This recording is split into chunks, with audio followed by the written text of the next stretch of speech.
Alright.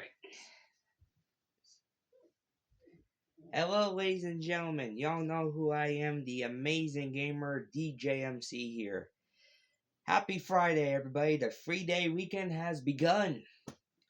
Okay, so I just finished watching the Symbiote Saga for Spectacular Spider Man. Now, let's talk about one of the greatest Spider Man shows that got cut too soon. Actually, I'm going to point this out. I find it funny that two of the Spider Man shows that Sony published in early 2000 they got cut short. MTV Spider-Man gets only one season, left on a huge fucking cliffhanger.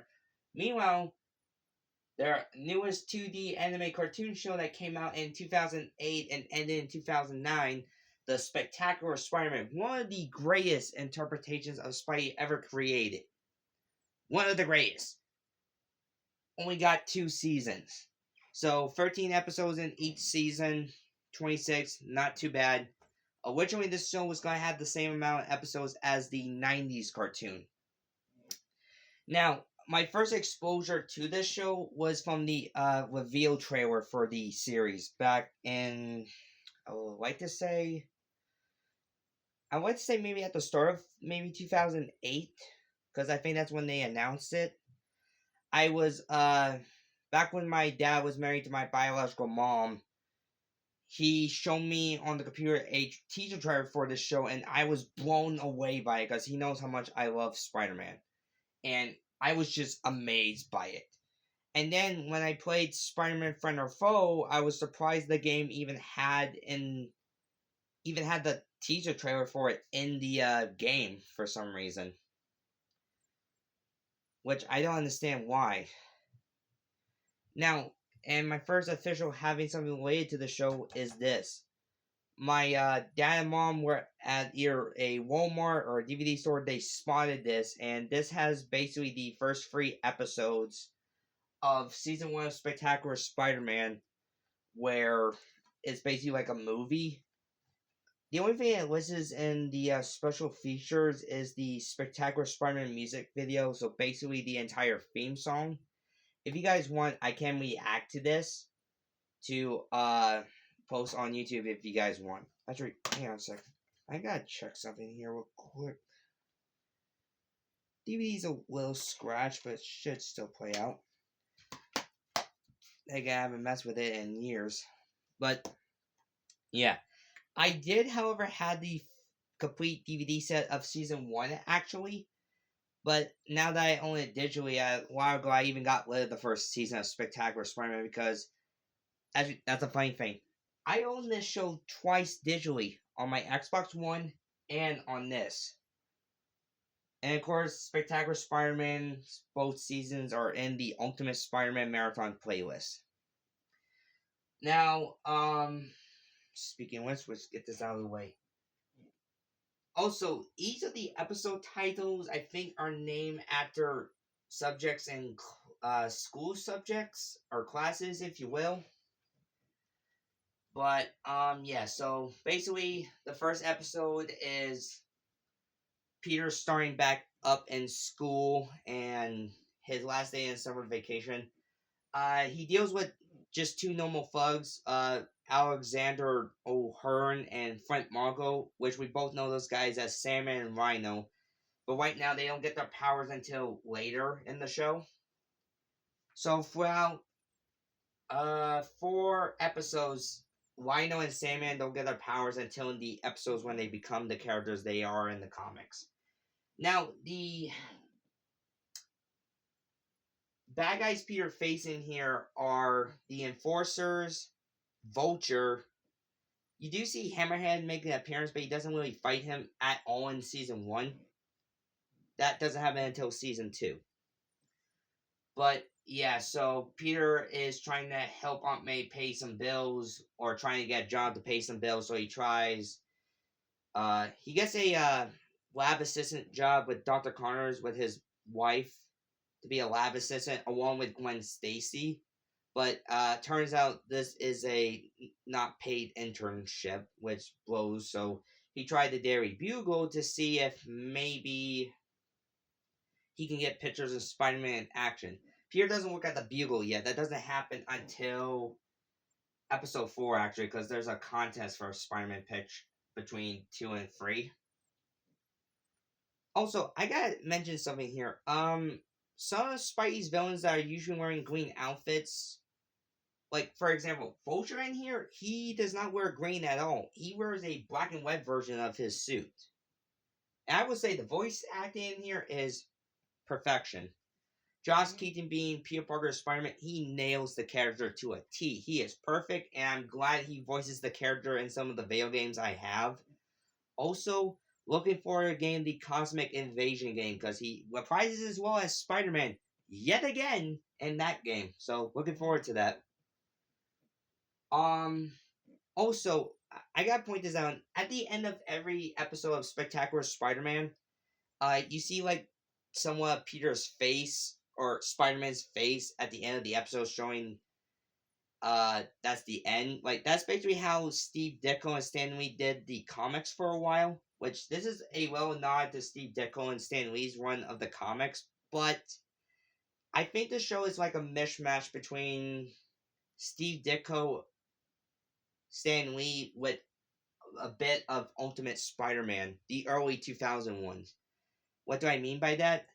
Well, it's also in episode 1 that we see that Gwen Stacy, Harry Osborn, and we know that Eddie Brock used to go to the same school as Peter, actually. And if you guys remember in the Ultimate OG Spider-Man comic books, Gwen and Harry being in the same school as Peter, that happens in the OG Ultimate universe. Because Peter doesn't meet Harry and Gwen until he's in college. They don't show MJ until later in the show, but she does make an appearance. But episode 1 was great. Episode 2 gives us Electro. And I think they took more of Ultimate Electro design with him being pure energy, like he can't turn back to human. But instead of it being blue lightning, he has yellow lightning, and his entire suit is an insulation suit. So, but yeah, Spider-Man's first fight with Electro, it was very outdone. Like they really went all out on the 2D animation on here. Plus, they really did phenomenal with story building in this series. Like it's been great. And actually, I feel sad for Max doing this episode because like he had plans after he tried to take care of the job he did for Dr. Connors, but he got turned into this, so this kind of messes with him a little bit. Plus, he's somewhat a little bit unstable. Like he's becoming more impatient. Like he just straight up walks into ESU labs, demands Dr. Connors try to cure him, and Connors is trying to find a cure, but it takes a while. But he has no patience for that.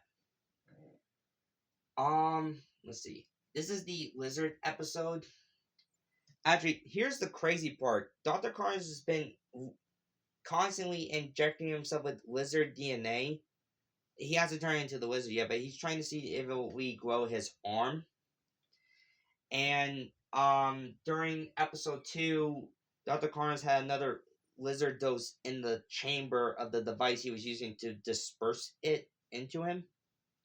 Electro zaps it with his powers and it somehow supercharges it because when Connors puts it inside of his body, he starts feeling the changes. Like he does regrow back his arm, but sadly, the lizard does take more control here. Like it becomes a wild animal. However, he does get saved by the efforts of Spider-Man and Peter Parker because Peter suggests a serum which is only unique in this universe called a gene cleanser. Basically, it will remove something that's not human DNA. And Peter, for a moment, realizes he can also take that serum to cure himself to be Spider-Man. Because in episode 3, it looks like it's a low point for Peter. Like, he's contemplating on either giving up being Spider-Man or still trying to keep his powers to help people. So he hides it underneath his desk at his bedroom for right now. Episode 4 is where we get Shocker. Now, this is the interesting thing here. Normally, Shocker is known as Herman Schultz, But in this show, he is Montana, the guy that wears a cowboy hat. So, yeah, this Shocker is not the original one. He's Montana in this universe. And of course, Spider-Man gets the job at the Daily Bugle, so Peter takes pictures of himself, stuff like that. Um, Actually, the first time Peter fights Shocker, though, it does not go his way, like, cause he gets crushed literally in garbage, and he smells like really bad compared to, well, not just him, but also his Spidey suit. But he stops Shocker, like, really brings down a abandoned building on top of him, which is funny. This is the episode where Sandman gets his powers. I should point this out. Because of Spider-Man stopping normal crime, someone in charge of New York's crime wave who goes by Big Man, we don't know who it is until the Rhino episode here. But it's not Kingpin because Wilson Fisk is not even active in this universe. Or he could be right now after the last we saw of Spectacular, but who knows. Peter has a hard time defeating Sandman though because, well, to be honest, if you're fighting a guy that's made out of sand, that's gotta be a little bit difficult. And when Peter goes to the construction site, he had to really take a dive to stop Sandman by covering him in cement. There's also a little joke of Peter and Harry trying out football. Of course, Harry does it to get popular. Let's see here. The Rhino episode. So Alexander gets turned into Rhino, and he is tasked to find who takes pictures of Spider-Man, and of course that leads to Peter Parker. Jameson actually protects Peter by telling Peter to go back inside the closet that he was in. And which Peter does. That's like a little nod to, oh wait, I'm about to also should say this real quick.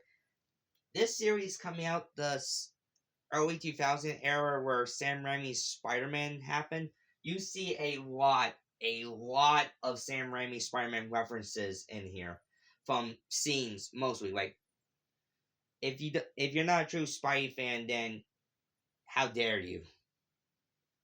But Spider-Man stops Rhino. Also, this is the first appearance of Gwen's father, Captain George Stacy, or I should say detective, because he's not really Caprice Captain yet, I don't think.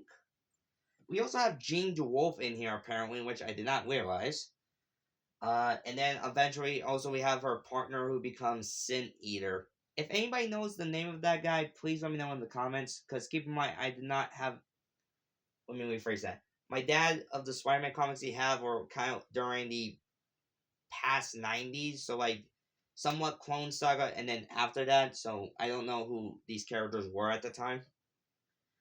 But it's in the Rhino episode we get to see the big man who is actually Tombstone. And after he even offers Spider-Man a job to not fight crime, but Peter said to him straight to his face, "I never turn my back on anyone ever again." A nod to Uncle Ben. Also, is at the end of the episode we get to see Mary Jane Watson. And they even like straight up pull off the iconic comic image of when Peter meets her for the first time. The only show that did that was the 90s, and this show even did like straight up from the comics even more, which is cool. Green Goblin episode. The first appearance of Green Goblin. He is now trying to take over Tombstone's territory, or I should say business. And of course, Spider-Man has to stop Green Goblin while trying to have a fun time at his school dance. So, yeah. Sadly, though, Peter does save the day, but Green Goblin gets away. They even played the nod from the Steve Ditko comics where you don't know who Green Goblin is for a while, because they saved that up for season 2, so stay tuned when I do a review on that. This episode is heavily based around Dr. Octopus. We don't get Doc Ock until almost halfway through the show.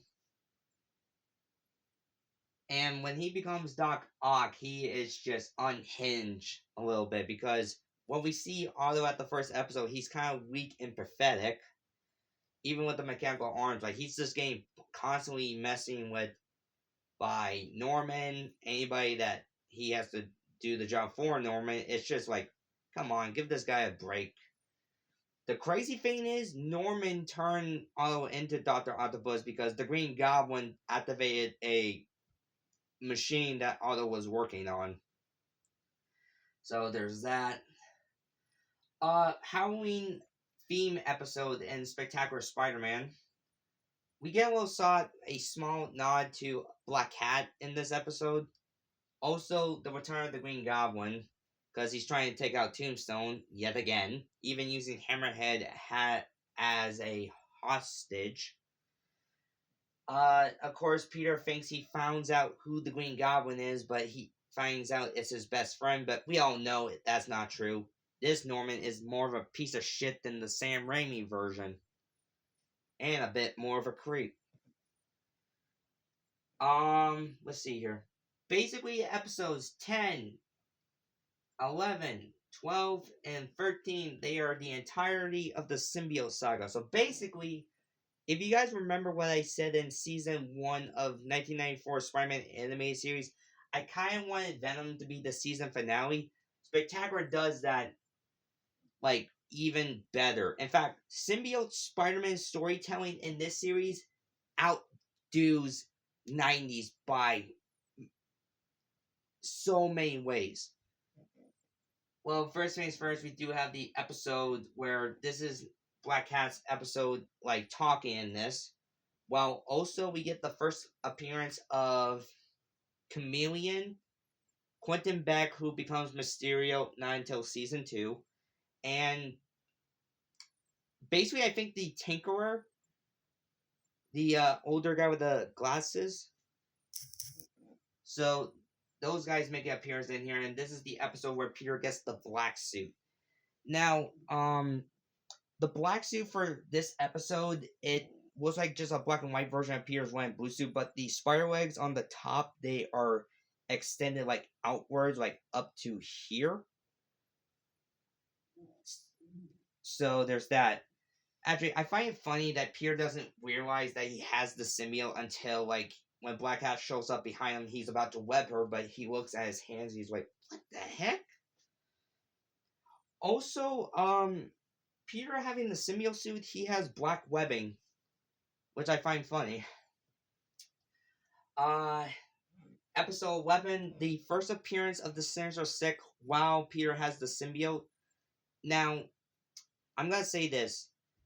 For anybody who watches the CW channel on cable TV, or no way, it still would be cable. I just randomly tuned in on WB on a Saturday. That's when they were showing cartoons, and this was technically my first exposure to the Symbiote Spider-Man episode. One of them. It was this episode, and Peter's symbiote suit looked completely different. Like, the suit is evolving to change while is influencing Peter to become a bit more evil. Like, the logos look different. There's less webs on the chest. Like, he only has a web pattern on his mask, gloves, and boots, where his feet are. So yeah, the first fight with the Sinister Six does not go Peter's way. Plus, also his Aunt May gets a heart attack, so that's not good. But she's alright. And this show takes more nods to the comics in Spider-Man because we basically get to see Spectacular Spider-Man at point his punches, but the symbiote is in control. The symbiote takes Peter's body out for a joyride to take out the Sinister Six. And man, that fight was fucking awesome. But Dr. Octopus could tell that something was up with Spider-Man because he was taking the fights more seriously because he's not joking. Now, we all know what happens when Spider-Man's not joking. If he doesn't tell a joke, you better run for your fucking life. Episode 3, Intervention.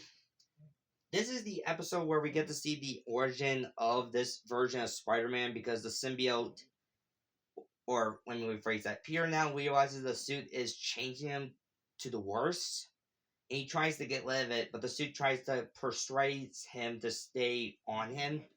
But the moment it said they need the people that he helps or they help him, like Gwen, Mary Jane, but when he said Aunt May, Peter realized, nope, you're getting off. But the symbiote was being stubborn and wouldn't let him go. So by manipulating Peter even further, make him relive the day he lost Uncle Ben. I will admit that, Venom, that was fucking low, even for you. But eventually, Peter's Uncle Ben spirit helped Peter out here, and Peter removes the symbiote. But by doing that and bringing it back to ESU to destroy it, but of course Eddie went back to clear out his stuff because apparently losing the alien life form loses a grant at ESU and they have to let Eddie go. So Eddie and Peter's friendship is at this point kaput. And Eddie hates Spider-Man so much that breaks the symbiote out of the ice it was in. And then the symbiote shares Peter's secret identity to Eddie, and then Venom is born. The big season 1 finale, Spider-Man vs. Venom. Venom is now messing with Spider-Man both mentally and physically. Like, he straight up pulls Peter out of his bedroom with his weapon and then has a brawl with him in the backyard of Peter's house. And he was kind of hinting that he was going after Aunt May, and of course Peter has to swing all the way there. But Peter gets stopped by a giant web message by Venom that says, "Guess who?" Eventually, Peter does make it to the hospital to stop him from hurting Aunt May, and then when Venom calls Spidey bro, that's a nod to Eddie, and Peter figured out who Venom was. Let's see. And the symbiote also said, "We know who you love the most." Peter thought he was referring to Mary Jane, but that's not true. He was referring to Gwen. So when Peter realizes that, that's where shit hits the fan a little bit because Venom has Gwen tied up in his webs, but also hanging from a Thanksgiving parade balloon of a gorilla wearing a football jersey and helmet. So there's that, and Peter is trying to save Gwen, but of course Venom is not making it easy for Pete. Plus, Peter can't detect Venom's attacks because Peter realizes because he had the symbiote for a while, it's messing with his spider sense. So like he can't detect Venom as a threat. But at the end of the day, Spider-Man defeats Venom, and also saves Gwen. And there's a nice Thanksgiving scene at the end. Well, it's actually, I find it funny we get 2 holiday episodes in season 1. Like, this is Thanksgiving. That one is Halloween. And of course, we get Christmas episode in season 2. Wow, also New Year's and actually even Valentine's Day. But yeah, actually at the end of the season 1 finale, Gwen kisses Peter, and Peter now realizes why Venom went after Gwen. And now Peter realizes he might have feelings for Gwen. So, yeah, ain't that gonna be complicated in season 2. But, if I had to rate Spectacular Spider-Man, I'd fucking give it a 9.5 out of 10. Like, this show is fucking peak. And the fact that this show was originally got the same amount of episodes as 1994 Spider-Man, along with some movies of him in college. Damn, man. Although I know people are still hopeful, and I'm also one of those people like this show can still get a continuation. Because I've seen when someone else did a breakdown of the show, they even show an image of a petition or Patreon or whatever of the show wanting to be continued. Because believe it or not, Sony owns the rights to this show. The only Spider-Man 2 shows they technically own are MTV Spider-Man and Spectacular. So I'm maybe wondering, maybe after the Spider-Man Noir show, along with Disney's Friendly Neighborhood Spider-Man, after I guess its other 2 seasons, maybe Spectacular could come back. Also, I would like to see Spectacular Spider-Man return and Beyond the Spider-Verse, along with Spider-Man Unlimited, but with his voice actor. But I would like those two to meet 1994 Spider-Man and MTV Spider-Man make an appearance, even them talking. The four main cartoon Spider-Man shows I have on this playlist, of them meeting one another and talking, that would be fucking legendary. Plus, it'll make some Spider-Man fans of those shows happy. For me, I'd be fucking thrilled. But yeah, that's what I think of Spectacular Spider-Man Season 1. Let me know what you guys think.